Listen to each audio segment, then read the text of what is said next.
Hello student, good evening everyone. CGPSC by GP Sahu इस official YouTube channel में सबका स्वागत है। आज की इस कक्षा में हम कंप्यूटर पर आधारित क्विज प्रैक्टिस करेंगे। मल्टीपल चॉइस क्वेश्चंस पर हम प्रैक्टिस करने जा रहे हैं। तो आज हम देखते हैं, पहला क्वेश्चन है, who is father of computer. Computer के फादर के नाम से किसे जाना जाता है? Who is father of computers. तो कंप्यूटर के जनक के नाम से किसे जाना जाता है? यहाँ पर ऑप्शन है James Gosling, Charles Babbage, Dennis Ritchie और ब्यार्ने स्टॉक्स्ट्रफ। ये चार ऑप्शन हैं। ऑप्शन ए जेम्स गोसलिन है, ऑप्शन बी चार्ल्स बेबेज है, ऑप्शन सी डेनिस रिची है, ऑप्शन डी जो है स्टॉक्स्ट्रफ है। तो देखो, इसका करेक्ट आंसर है चार्ल्स बेबेज है। उन्हें कंप्यूटर के पितामह के नाम से जानते हैं, कंप्यूटर के जनक के नाम से जानते हैं। तो इसका करेक्ट आंसर होगा, क्वेश्चन 1 का आंसर होगा option B Charles Babbage.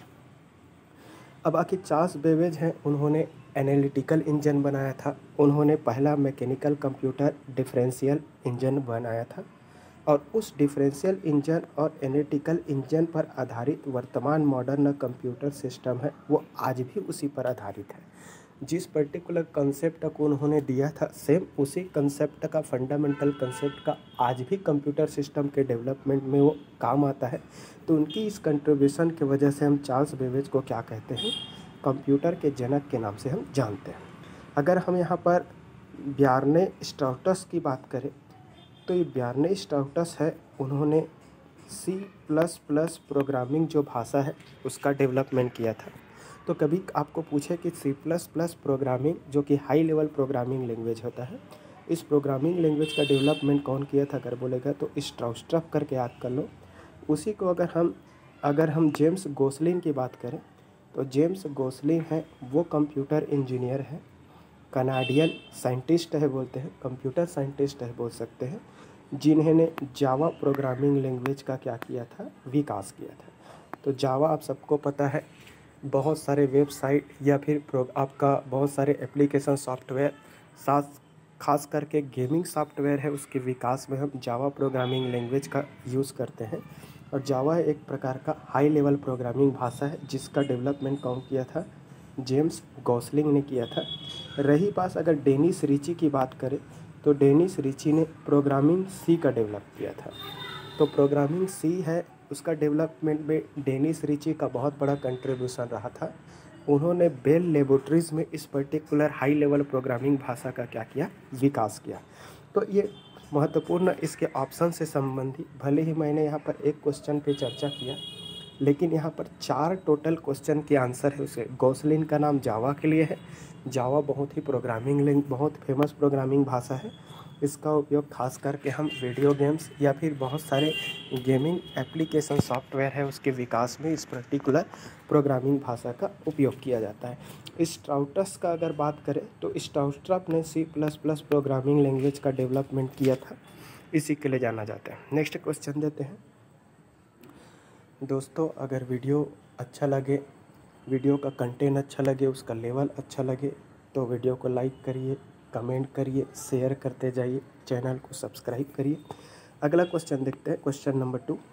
Which of the following language does the computer understand. इनमें से कौन सी प्रोग्रामिंग भाषा को कंप्यूटर समझता है? ठीक है, पर ऑप्शन ए की बात करें तो कंप्यूटर अंडरस्टैंड ओनली सी लैंग्वेज। जैसा कि मैं बताया कि सी लैंग्वेज एक प्रोग्रामिंग लैंग्वेज है, जिसकी डेवलपमेंट में डेनिस रिची का बहुत बड़ा कंट्रीब्यूशन रहा। तो ये आपका ऑप्शन गलत है, क्योंकि सी लैंग्वेज है, उसको कंप्यूटर है वो डायरेक्टली अंडरस्टैंड नहीं कर सकता, क्योंकि कंप्यूटर है एक डिजिटल सर्किट है, डिजिटल इलेक्ट्रॉनिक सिस्टम होता है। वो 0 और 1 की ही भाषा को समझता है, 0 और 1 के फॉर्म में ही ऑपरेशन को परफॉर्म करता है। तो ये सी लैंग्वेज है वो तो क्या होगा? इनकरेक्ट हो जाएगा। अगर ऑप्शन बी की बात करें, computer understand only assembly language, तो असेंबली भाषा को समझता है, ये भी इनकरेक्ट है। क्योंकि हम जिस कंप्यूटर सिस्टम की बातें कर रहे हैं वो डिजिटल कंप्यूटर सिस्टम है, और डिजिटल कंप्यूटर सिस्टम सारा डेटा का प्रोसेसिंग जो करता है 0 और 1 के ही फॉर्म में करता है। तो असेंबली लैंग्वेज तो न्यूमेरिक कोड में लिखा जाता है, 0 1 के फॉर्म में नहीं है, तो असेंबली लैंग्वेज भी नहीं आएगा। तीसरा नंबर का है computer understand only binary language. अब यहाँ पर दिया है, देखो ये करेक्ट है, इसका आंसर बाइनरी लैंग्वेज होगा। बाइनरी लैंग्वेज ऐसा लैंग्वेज होता है जो कि 0 और 1 के कॉम्बिनेशन के फॉर्म में होता है। हमारा कंप्यूटर सिस्टम 0 और 1 को ही समझता है, 0 और 1 के ही फॉर्म में डेटा का प्रोसेसिंग करता है। तो हमारा करेक्ट आंसर इस ऑब्जेक्टिव का क्या होगा, बाइनरी लैंग्वेज। क्वेश्चन ऑप्शन है, सेकेंड क्वेश्चन का ऑप्शन डी है, computer understand only basic language. तो बेसिक को नहीं समझता, सिर्फ ये किसको समझेगा, 0 और 1 जिसको बाइनरी बोलते हैं। तो बाइनरी डेटा के फॉर्म में ही डेटा को स्वीकार करता है, डेटा को प्रोसेस करता है, उसी के फॉर्म में रिजल्ट प्रस्तुत करता है। भले ही हमारा आउटपुट जो डिवाइस है वो ह्यूमन रीडेबल फॉर्म में उसको कन्वर्ट करके आउटपुट के फॉर्म में प्रोवाइड करता है, बट कंप्यूटर जो भाषा समझता है वो बाइनरी लैंग्वेज है, उसको क्या बोलते हैं, 0 और 1 के फॉर्म में। तो इस क्वेश्चन नंबर 2 का करेक्ट जो आंसर होगा वो ऑप्शन नंबर सी होगा, बाइनरी लैंग्वेज। तो कंप्यूटर है वो बाइनरी लैंग्वेज को ही समझता है, तो उसका आंसर क्या होगा, सी होंगे। तीसरा नंबर का क्वेश्चन की बातें करते हैं, which of the following computer language is written in binary codes only. इनमें से कौन सी प्रोग्रामिंग जो भाषा है, कौन सी प्रोग्रामिंग भाषा है जो बाइनरी कोड्स के फॉर्म में ही लिखा होता है। तो बाइनरी कोड्स के फॉर्म में क्या लिखा रहता है, पास्कल। ये पास्कल तो नहीं आएगा, ये आंसर गलत है, ठीक है। पास्कल तो हाई लेवल प्रोग्रामिंग लैंग्वेज है। सी लैंग्वेज, ये भी हाई लेवल प्रोग्रामिंग लैंग्वेज है, क्लियर हुआ। और सी शार्प, ये भी आपका प्रोग्रामिंग लैंग्वेज है, ये भी नहीं आएगा। तो कंप्यूटर लैंग्वेज इस रिटन इन बाइनरी कोड। तो ऐसा कौन सा लैंग्वेज है जो बाइनरी कोड के फॉर्म में लिखा जाता है, तो इसका करेक्ट आंसर होगा मशीन लैंग्वेज। जो भाषा कंप्यूटर समझ सकता है, जैसा कि आप सबको बता दूं मैं कि कंप्यूटर को हम मशीन के नाम से भी जानते हैं, वो एक इलेक्ट्रॉनिक मशीन है जो डेटा को प्रोसेस करके इंफॉर्मेशन में कन्वर्ट करता है, और वो डेटा प्रोसेसिंग के दौरान जो डेटा स्वीकार करता है वो 0 और 1 के फॉर्म में ही स्वीकार करता है, 0 और 1 के फॉर्म में ही डेटा को प्रोसेस करता है। तो 0 और 1 के फॉर्म में जिस प्रोग्रामिंग लैंग्वेज का जिस प्रोग्राम को लिखा जाता है उसी को हम क्या बोलते हैं, बाइनरी कोड्स बोलते हैं। और बाइनरी कोड को ही कंप्यूटर समझता है, हमारा मशीन समझता है, इस कारण उस भाषा को हम मशीनी भाषा बोलते हैं। तो इस ऑब्जेक्टिव 3 का करेक्ट जो आंसर होगा वो मशीन लैंग्वेज होगा। मशीन लैंग्वेज मतलब कंप्यूटर का, हमारे मशीन का रीडेबल फॉर्मेट है, मतलब जिस भाषा को हमारा कंप्यूटर मशीन है वो समझ सकता है वो मशीन लैंग्वेज। मशीन लैंग्वेज मतलब बाइनरी कोड, बाइनरी कोड मतलब 0 और 1 का क्या है, समूह। बाकी अगर मैं पास्कल की बात करूं, प्रोग्रामिंग सी की बात करूं और सी शार्प की बात करूं, तो ये सभी हाई लेवल प्रोग्रामिंग भाषा है।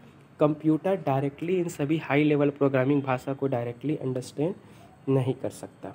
देखते हैं दोस्तों, बने रहिए, चैनल को सब्सक्राइब करिए, अधिक से अधिक लोगों तक शेयर करते जाइए, और इंटरेस्ट के साथ एक क्विज की जो सीरीज़ है वो बीच बीच में अल्टरनेट डेज में आते रहेगा। तो बने रहिए और अपना आने वाले आगामी परीक्षाओं की तैयारियां करते रहिए। देखते हैं क्वेश्चन नंबर 4 में क्या लिखा है, which of the following is brain of the computer. इनमें से कौन सा कंप्यूटर का मस्तिष्क है।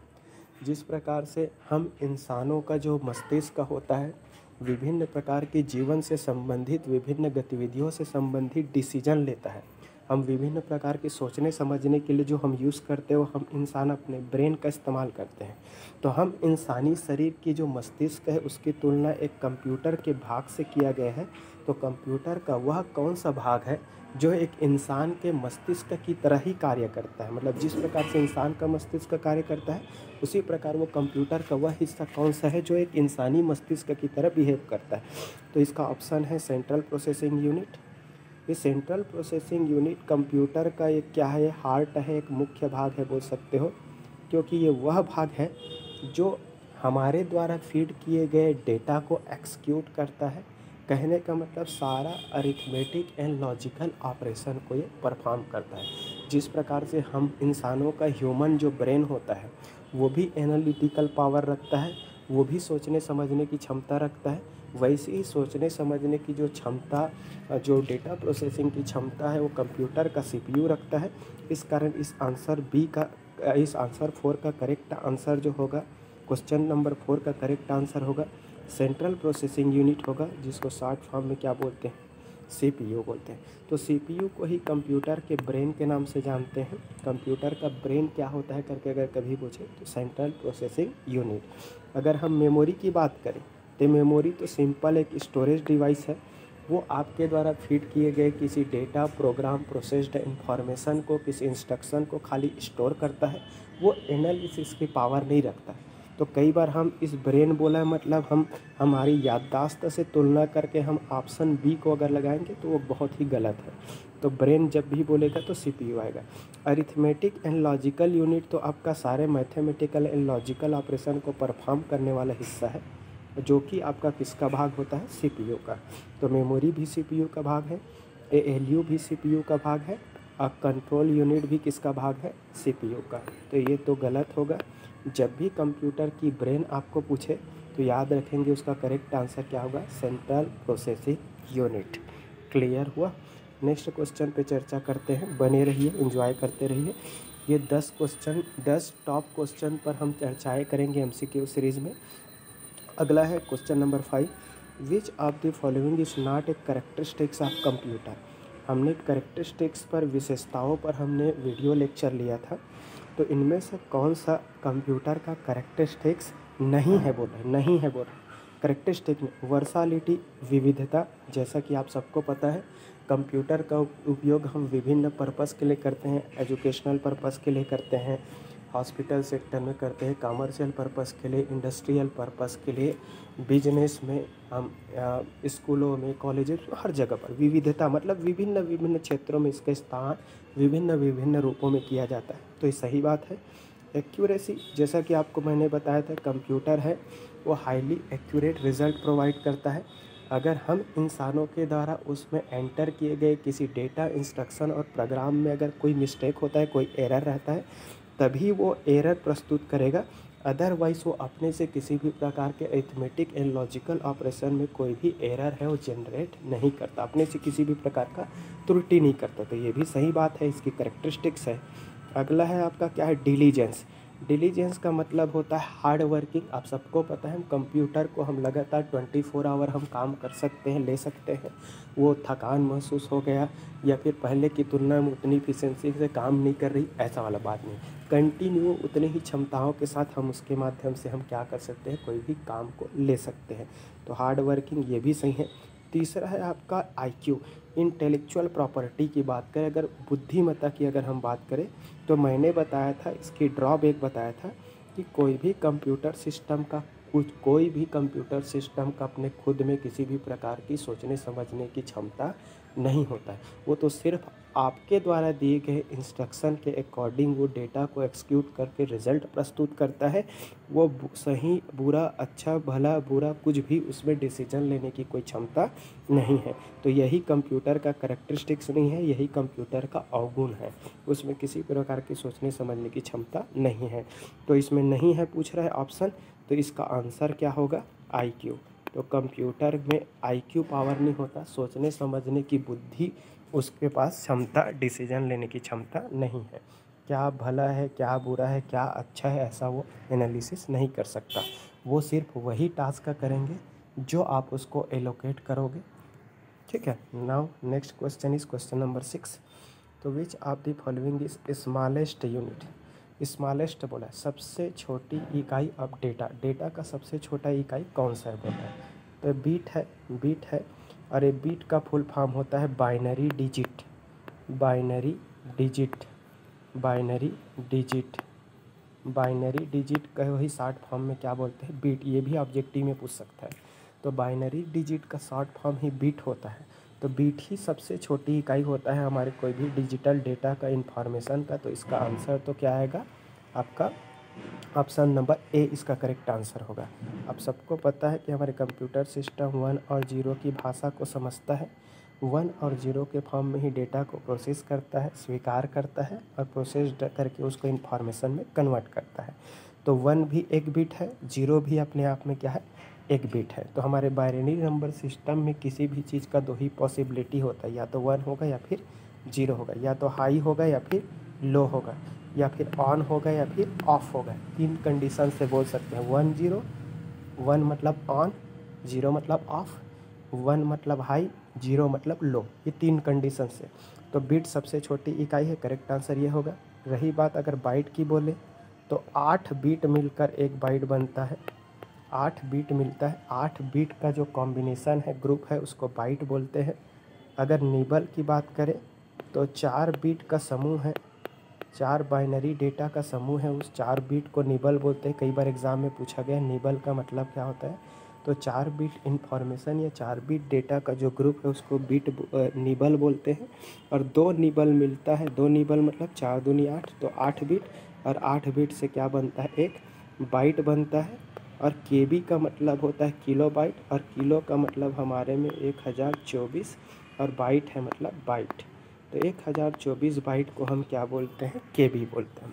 क्लियर हुआ। तो इन सब में देख सकते हैं ये 1024 है, ये 4 बिट है, ये 8 बिट है, और बिट मतलब सिंगल डिजिट। तो सिंगल डिजिट बाइनरी इंफॉर्मेशन है, उसी को बिट बोलते हैं, या तो 1 होगा या फिर 0। तो डेटा की सबसे छोटी इकाई क्या हो गया, बिट। तो इसका करेक्ट आंसर क्या होगा, ऑप्शन नंबर ए। तो इसी प्रकार से बने रहिए दोस्तों, लाइक करें, शेयर करें, सब्सक्राइब करें, अधिक से अधिक लोगों तक पहुँचे, और इंटरेस्ट के साथ अपना पढ़ाई को कंटिन्यू करें। ठीक है। किसी भी दिक्कत, नोट्स, पीडीएफ वगैरह से संबंधित सब्सक्रिप्शन के लिए आप दिए गए कॉन्टेक्ट नंबर पर आप बात कर सकते हैं। Question number 7, which of the following unit is responsible for converting data received from user into computer. मतलब यूज़र के द्वारा रिसीव किए गए जो डेटा है उसको कंप्यूटर अंडरस्टैंडेबल फॉर्म, कंप्यूटर के समझने योग्य रूपों में परिवर्तित करने का काम करता है। तो सबसे पहले तो ये बात है भाई कि कंप्यूटर कोई भी डेटा को रिसीव करता है, कोई भी डेटा को रिसीव करता है तो वो इनपुट डिवाइसेस के माध्यम से रिसीव करेगा। तो इसका तो आंसर क्या होगा, इनपुट यूनिट। क्योंकि इनपुट यूनिट वह डिवाइस होता है जिसके माध्यम से हम कंप्यूटर को कोई भी डेटा फीड कराते हैं, कोई इंस्ट्रक्शन देते हैं, कोई कमांड देते हैं, कोई प्रोग्राम इंसर्ट कराते हैं। तो इसका करेक्ट आंसर तो इनपुट होगा, क्योंकि इनपुट डिवाइसेस के माध्यम से, इनपुट यूनिट के माध्यम से ही हम उसको इंस्ट्रक्शन दे सकते हैं। आउटपुट यूनिट के माध्यम से तो वो प्रोसेस्ड इन्फॉर्मेशन को देता है। मेमोरी यूनिट की अगर बात करें तो कोई भी डेटा को, इन्फॉर्मेशन को वो स्टोर करके रखने का काम करता है। और अरिथमेटिक एंड लॉजिकल यूनिट की अगर हम बात करें तो कंप्यूटर के सारे अरिथमेटिक एंड लॉजिकल ऑपरेशन को कौन परफॉर्म करता है, ALU, और जो कि CPU का हिस्सा होता है। ठीक है। तो जो डेटा को स्वीकार करने का, रिसीव करने का काम करता है वो इनपुट यूनिट होता है। तो इसका करेक्ट आंसर क्या होगा, answer number B, input unit. अगला क्वेश्चन है, which of the following is not a type of computer code. इनमें से कौन सा कंप्यूटर कोड का प्रकार नहीं है, नहीं है बोल रहे, नहीं है बोल रहे। तो देखते हैं यहाँ पर आस्की। आप सबको बता दूं, आस्की एक कंप्यूटर कोड है और ये 8 बिट का कोड होता है, 8 बिट का कोड होता है। और ये कोड है, जब भी हम कंप्यूटर के कीबोर्ड से कोई भी डेटा को प्रेस करते, कोई भी बटन को प्रेस करते हैं, तो किसी भी बटन को प्रेस करने पर करस्पॉन्डिंग जो सिग्नल का, डेटा का जनरेशन होता है वो कितने बिट का होता है, 8 बिट। और वो कौन सा कोड है, आस्की कोड। तो आस्की कोड का full form American standard code for information interchange. कई बार एग्ज़ाम में भी आया, वैसे इसके फुल फॉर्म पर मैं लास्ट में एग्ज़ाम फुल फॉर्म पर भी ऑब्जेक्टिव बना दूंगा। तो आस्की एक कोड है, 8 बिट का कोड होता है। कीबोर्ड से जनरेटेड डिजिटल डेटा है वो आस्की कोड के ही फॉर्म में होता है। BCD का ये भी कंप्यूटर का कोड है, इसका फुल फॉर्म है binary coded decimal, binary coded decimal. अब ये आपका क्या है, EBCDIC। तो ये भी कंप्यूटर का एक कोड है, extended binary coded decimal, extended binary coded decimal interchange code. तो ये EBCDIC ये भी कंप्यूटर का कोड है, लेकिन EDIC नाम का ऐसा कोई भी कंप्यूटर कोड नहीं होता और इसमें नहीं पूछा है। तो इसका आंसर जो है वो EDIC है, ऑप्शन नंबर ए। तो इसका आंसर क्या होगा, EDIC, क्योंकि EDIC नाम का किसी भी प्रकार के कंप्यूटर में कोई कोड नहीं होता। नेक्स्ट देखते हैं, क्वेश्चन नंबर 9 पे चर्चा करेंगे। देखते हैं, which of the following is used in EBCDIC। Extended binary coded decimal interchange code. तो EBCDIC है। तो EBCDIC जो है वो उस पर एक प्रकार का कंप्यूटर कोड है और इसका इस्तेमाल हम मेन फ्रेम कंप्यूटर में करते हैं। इस पर्टिकुलर कोड को डेवलपमेंट करने का श्रेय जो जाता है IBM, जो कि एक मल्टीनेशनल कंपनी है, अमेरिका के एक कंप्यूटर सॉफ्टवेयर हार्डवेयर के फील्ड में काम करने वाला एक बहुत बड़ा कंपनी है, इंटरनेशनल बिजनेस मशीन। तो ये IBM के द्वारा अपने मेन फ्रेम कंप्यूटर के लिए कौन सा कोड विकास किया गया था? EBCDIC एक कंप्यूटर कोड है। तो बने रहिए दोस्तों, ये लास्ट क्वेश्चन है इस पर्टिकुलर क्विज सेशन का। अच्छा लगे तो लाइक करना, शेयर करना, सब्सक्राइब करना, कमेंट करना, कमेंट करके मोटिवेटेड करते रहना। Now this is last question, which of the following are physical devices of computer? इनमें से कौन सा कंप्यूटर का भौतिक डिवाइस, भौतिक किसको बोलेंगे? ऐसा कोई भी चीज़ जिसको हम छू सकते हैं, देख सकते हैं, उसके रंग, रूप, आकार, संरचना, उसके फिजिकल डायमेंशन का हम मेजरमेंट कर सकते हैं, तो ऐसे चीज़ों को भौतिक बोलते हैं। तो जितने भी कंप्यूटर का हार्डवेयर पार्ट है, कंप्यूटर के वे पार्ट जिसको छू सकते हैं, देख सकते हैं, महसूस कर सकते हैं, उसके फिजिकल डायमेंशन का मेजरमेंट कर सकते हैं, वे सारे भागों को हम क्या कहते हैं? हार्डवेयर। तो इसका करेक्ट आंसर क्या हो जाएगा? फिजिकल डिवाइस जब भी पूछेगा तो क्या आएगा? हार्डवेयर आएंगे। सॉफ्टवेयर को तो नहीं देख सकते, सिस्टम सॉफ्टवेयर भी सॉफ्टवेयर, इसको नहीं देख सकते। सॉफ्टवेयर का ग्रुप है, समूह है, इसको पैकेज बोलते हैं। तो इस आंसर क्वेश्चन नंबर 10 का करेक्ट आंसर होगा हार्डवेयर। तो हार्डवेयर कंप्यूटर का वह भाग होता है जिसे हम देख सकते हैं, छू सकते हैं, महसूस कर सकते हैं, दैट मीन्स वो सारे फिजिकल डिवाइसेस होता है। तो इसी के साथ मैं आज की ये चर्चा, objective session, multiple choice session है, मैं यहीं पर समापन करना चाहूँगा। बने रहिए, लगे रहिए, एंजॉय करते रहिए, और कुछ भी दिक्कत हो तो ये कॉन्टेक्ट नंबर है। PDF नोट्स की बात करें या किसी भी प्रकार की टेस्ट सीरीज आपको या टेस्ट पेपर आपको परचेस करना रहेगा तो इस पर्टिकुलर नंबर पे आप कांटेक्ट कर सकते हैं। तो इसी के साथ आज की ये कक्षा में समापन करना चाहूँगा। बहुत बहुत धन्यवाद। Good day, best of luck, thank you.